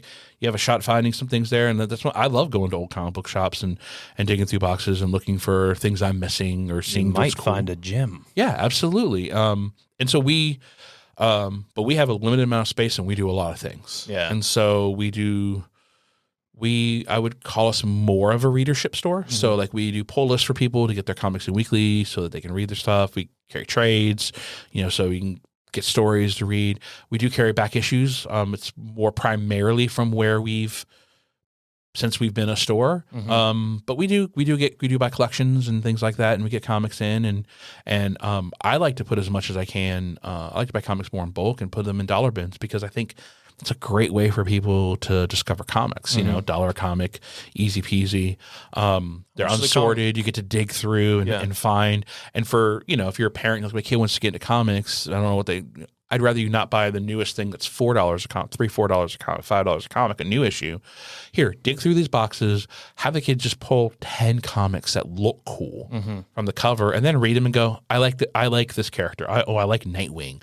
Okay, I hate Aquaman. Whatever. Figure it out, and then go, okay, cool. Then now that I have a basis of what they like, let's get them more comics. Let's get them trades. Let's get them stories from that character. Yeah. So I like how, and it's fun digging through dollar boxes. So we usually try and keep those pretty well stocked. All right, very cool. You answered my question. Hopefully, I'm answering all your questions. You are. You're doing great, AMA. Man. You're doing great. Do you have any aspirations for the store? Not necessarily plans, not anything that I'm not asking you to reveal anything, but do you have any I really want to do this in the next 10 years? This is where we want to be. Yeah. So I've always wanted to expand what we do, and whether it's through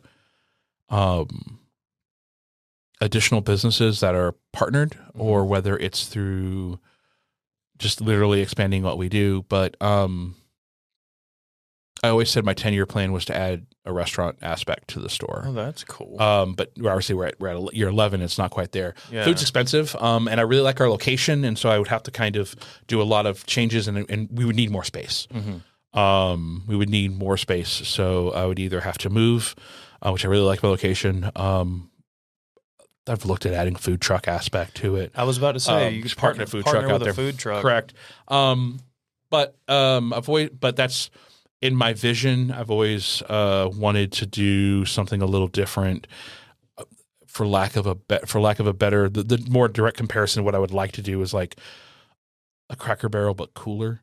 Yeah. Because I look at the concept of when you walk into Cracker Barrel, there's the store aspect, right? Yeah. And so I like the idea of people going to the restaurant to walk through the store, my store, and then have foods back. But I have to balance this with a tournament space, right? So where we host events and things like that. So so I would need a whole nother third for food.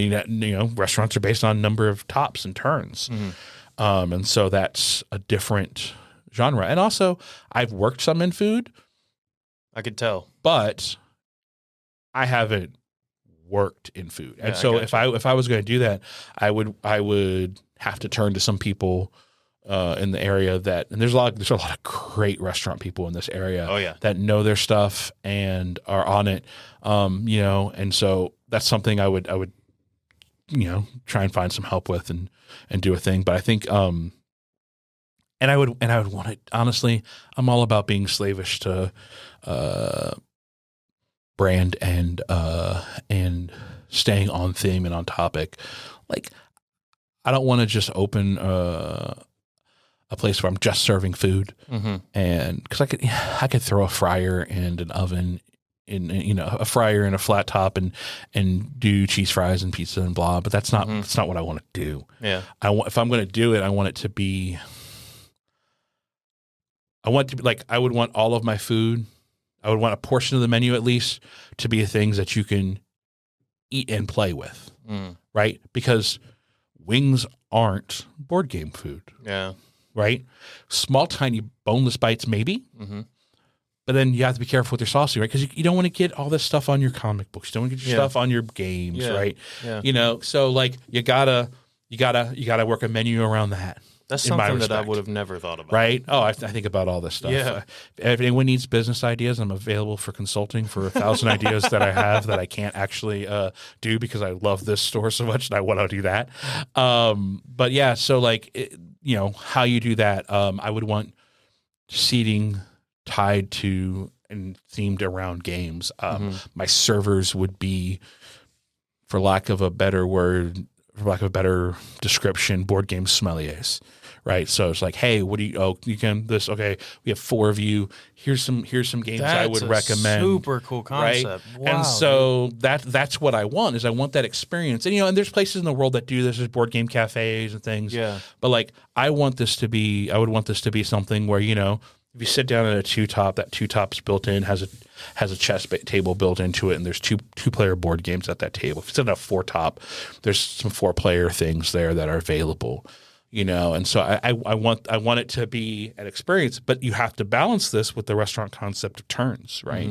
You go to a restaurant, that's one of the big things with a restaurant is you don't want to get a table that's playing Monopoly, right? Yeah, exactly. So you got to be reasonable, right? Because you also don't want, as a restaurant, you have to charge accordingly, and you do that. Part of how your formula is you have 2 people sit down at a table and they sit there for 45 minutes to an hour, and then you turn that table over. And so how many turns can you do? That's why how fast you get the food out and how quick your servers are doing it is important because that affects your turn rate. Right. But that's at direct odds with service. Yeah. The service rate of not service in general, but the service rate of a board game aspect. I want you to enjoy the game. I want you to enjoy the experience. So it's more recreational. It's more like Disney World, going to Disney World. It's more of an experience. I would like there to be more of an immersion in the game in that aspect, And so like that, I would like to have that. I would like to have some more immersion experiences.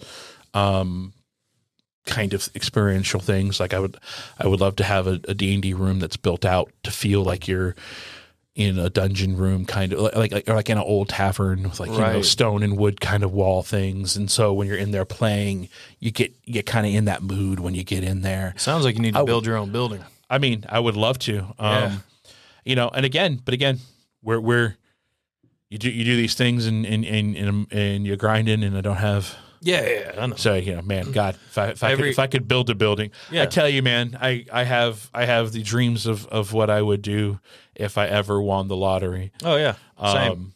And more than dreams, like I have plans. Plans, yeah. I have plans, well laid out plans. Yeah, mine aren't really well laid out. I'm just like, man, this would be really cool. Yeah. Oh yeah. Well, there's some really cool things. Like I would buy this and I would buy that, but not a lot of those, honestly. Yeah. Like there's a few things, and they're not even that expensive. Like I want one of the new Ford F-150 electrics. Oh yeah, the Lightning. I just love the aspect of I lift the hood and it's a big ass trunk in the front. Yeah, it sounds so silly that brings me such joy. I'm just like, hold on. So because I used to have a truck, and so like the only downside to the truck, I had an old Dodge Dakota Sport. No offense, but there's a lot of downsides to that truck. And this is where we ended the podcast. Headphones off. No, I loved my Dakota Sport. It's fast as hell. But I don't like extended cabs, really. Really? No, because an extended cab gives me less truck bed. The point for having a truck to me is to have the truck bed. Yeah, I get you. So I liked having a long truck bed, but that means I don't have a lot of storage space. So I like the idea of having a trunk in the front because there's no engine there because it's electric. Yeah. Those things are cool, man. No, man, they're great, and honestly, so fast. Oh, God, all the electric cars are fast. Just, you don't have to wait for combustion. Yeah, it's a big deal. My truck is like my Land Cruiser out there is slow as hell. It's painfully slow. Oh yeah, well that's not its job. Its job is to go over weird rocks and climb shit. Yeah, it's really good at that. It's really good at that, but you don't want to be doing that at 75. Daily driving that thing is not fun. I mean, it's okay, but it's just like, my gas mileage is trash for it to not be a fast car. I remember a review years ago when they first released the Hummers to like public consumption. And it was a review in like Car and Driver on like the Hummer. And basically it's like on the road, it's trash. Driving around, it's trash. You know, convenience of getting in and out, trash. Comfort, trash. Amenities, trash. Driving off road, most amazing thing I've ever done in my life. Because you look really cool. The picture is of him like driving in a river, like, and the water's like at the window, and it doesn't matter because that's what this was designed to do. It was designed to be literally an all-terrain anything vehicle, right? And he's like, yeah, I can do anything in this because that's what it was designed for. Yeah. But it was not designed for a comfortable ride on the highway. Yeah, that is one thing it was not designed for. Yeah. Well, man, I really I like what you're doing with Blue Ox. I like, not that my opinion really matters, but I like what you're doing. Thank you. I like the attitude you've got behind it and everything, and I really like you. You're really cool. Thanks, man. I really appreciate that. I appreciate you having me on. Like, I was excited to be invited. I always like having a chance to blab. Yeah, this was really fun, and I learned a lot. Which is the goal here. And I misspoke earlier. We did meet before. You started talking about the pandemic. Yeah. And I did meet you when we were talking about I was doing the free shoots for businesses around town. Oh, yeah. And I met you for a second. Like, I stepped into the store for a little bit. And then. Oh, yeah. I don't know if you remember that. No, was I do. Me, yeah. Yeah. I forgot about that. Anyway, you do like online sales and stuff too, right? Absolutely. Like shipping from your website? The website's www.blueoxgames.com. So blue the color, OX, the ox, the animal, and then games with an S. And for people who are local to Greenville who might not know where you're at, plug all the pluggables. Sure, yeah. So we're located at 2713 East 10th Street. It's in the little shopping center right near where Villa Verde is. If you're familiar with the Villa Verde location on 10th Street, right up the street. If you're heading away from ECU towards where 5th and 10th Street meet. So we're in that little strip mall there. We got retail space and a space for people to come out, play games. We do a ton of events, Magic tournaments, Yu-Gi-Oh tournaments. We'll have Pokemon tournaments soon when those get back online with the Pokemon Company. We have board game nights. Currently working with Pitt Street Brewing on Tuesday nights. We do board game nights out there, like 6:30, 9:30. On social media, like everywhere, as Blue Ox Games. Primarily do Facebook, but post a little bit on the gram and occasionally we'll post something to Twitter. So, we're sort of out there doing all that stuff, and honestly, just love to hear from people and see what else we can do for them. We've been constantly trying to expand our services we provide for people. Like this past year, we just did a Yule Ball. We wanted a holiday themed kind of event that could be for everyone. Yeah. And so we did a bunch of Harry Potter related things. We had like a wand making. That's cool. And stuff like that. And we did stuff throughout the day, paint a dragon and do all those sort of things. And then what we did is we used that, the event was free, but we had recommended donations, and we did 2 charities for that, which was Extra Life, which is a gaming charity and benefits the local children's hospital here in Greenville, so that money stayed local. And then the other one we did, I felt was really important, was the Trevor Project, which is another great charity for LGBTQIA plus people to have access to. So we want to do that, particularly with some of the stuff around Harry Potter. We thought it was an appropriate one to do. Yeah. It's very cool, very cool. This is a little side note. Have you ever thought about teaming up with Painted Peacock? Oh, yeah, I love them. Yeah. I think they're a fantastic local business. And we, her and I have talked because I love what she does. Susan Bucci. Susan Bucci is amazing. Ash, I don't remember your last name, sorry. If you hadn't said it, it starts with T. I don't want to mispronounce it, so I won't say anything. No, they are great. And talk about a business that is oriented on service and just top-notch experience. I cannot recommend them enough. And they're great. And we talk all the time, and I love them. They're fantastic. Hopefully, I'll get them on soon. I've been trying, but Susan's on vacation right now, and so we've been trying to figure out the scheduling. Vacation. Yeah. But Harry, thanks for coming on, man. I appreciate it. Thank Anytime you want me on here, man. I'll have to bring you on for nerd stuff because or maybe geek stuff. I don't know. I haven't decided yet. I don't know what I'm gonna. Maybe I'll change it. But yeah, I got to get Skylar on one. He's going to be on the next one, hopefully. Yeah, if the schedules work out, and then we'll get you on. Yeah, I mean, Skylar's that perfect example, man. Like people go, oh, how many geeky people out there? It's like they're everywhere. Like there are geeky people. Like there are people. They're among us. Yeah, I mean, well, you think of all these famous people that play D&D. Henry Cavill. Henry Cavill plays Warhammer. Big one. Well, I'm just saying. But I'm saying like he plays Warhammer and paints Warhammer minis. Mm-hmm. Vin Diesel's a huge D&D fan. Really? Yeah, he when they did their anniversary book about D&D, history of D&D, he did the foreword. Oh, that's so cool. Yeah, I didn't know that. Yeah, what's his name from was on the Daily Show, now has his own show. Late night Trevor show. Noah? No, the other guy. Stephen Colbert. Stephen Colbert is a huge D&D and Lord of the Rings fanatic. Yeah, he was in one of the movies. Yeah. And so like it's basically like there are all these people out there. Skylar is a huge comic book nerd. Yeah. Huge comic book nerd. Also a huge human being. Like he will bench press a car. Like he's a big guy. Yeah. He'd argue that he could squat a car. He could squat a car. That's right. That's right. He was like, I can't bench it, but I could squat a car. Yeah, yeah. But again, super nice human being, you know, and like there's people in all walks of life, man. And that's one of my favorite things is people come in the store and like you will see everything, man. And there's professionals, there's athletes, there's all these people, you know, there's not someone I think who doesn't geek out about something. Yeah. Yeah. That's awesome. And we're here for them. It's a place for all different kinds of people to come together and enjoy this one thing. Break bread across this thing. Oh yeah. Well, again, Harry, thank you for coming on. Yeah, man. Guys, thanks for hanging in for about an hour and 45 minutes, almost 2 hours here. And make sure you follow Blue Ox Gaming on all Blue Ox Games on all social media platforms. Make sure you check out their website if you want to order something. If you're not here in Greenville, order something. We do ship. Them. Yeah, they ship things. They ship things straight to your house. It works just like regular mail. Yeah. From our door to yours. Yeah. Make sure you follow Small Stuff Podcast on Facebook, Instagram, TikTok. Follow Roebuck Visuals on Instagram, pretty please, if you want to see pictures of things that I take. Great photographer. Thank you. I can't tell you how many compliments I had about the cover for the ENC magazine. How many compliments I had. Dude, I was super psyched about that. Thank you. You made me look decent, which is great. The special effects and everything, fantastic. But you know, but all honestly, and I can't tell you people who've been like, "Oh, you're the guy from the cover of the magazine." And I'm like, "That's awesome." Gosh, yeah. That's awesome, dude. But yeah, guys, make sure you follow all the things. Follow About That with O.B. Smith. Follow Small Stuff Media, and see you next time.